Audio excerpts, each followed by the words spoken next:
Break के बाद आपका खैर मकदम है। अक्सर बीजेपी इक़्तिदार वाली रियासतों में इल्ज़ाम लगता रहा है कि वहां पसे पर्दा आरएसएस हुकूमत कर रही है। इस हवाले से मध्य प्रदेश के साबिक़ वज़ीर डॉक्टर गोविंद का बड़ा बयान सामने आया है।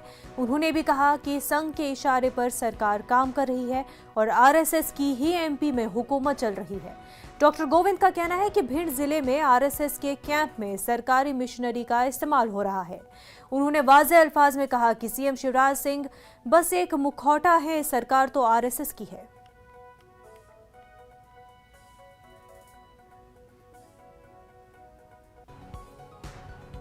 मैं आज पूरी सरकार में भारतीय जनता पार्टी की सरकार न होकर राष्ट्रीय स्वयंसेवक संघ के इशारे पर काम करने वाली सरकार है और आरएसएस ही सरकार चला रही है।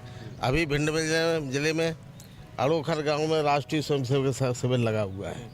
उस शिविर में सरकारी एम्बुलेंस लगी हुई है, पूरी सरकारी मशीनरी शिविर के लिए सामान ला रही है, सामान ढो रही है। और उसके अलावा भी सब अधिकारी कर्मचारियों को निर्देश हैं कि शिविर में आप उनको लाइए, सामान लाएं, ग्वालियर छोड़ें, लेके आएँ। ये काम चल रहा है। तो एक तरह से शिवराज सिंह जी तो मुखौटा है, सरकार तो राष्ट्रीय स्वयंसेवक संघ है। जिस प्रकार तालमान में पीछे बैठे हुए लोग तालमानी सरकार चला रहे हैं, उसी प्रकार राष्ट्रीय स्वयंसेवक हावी है। मशहूर जियारत बाबा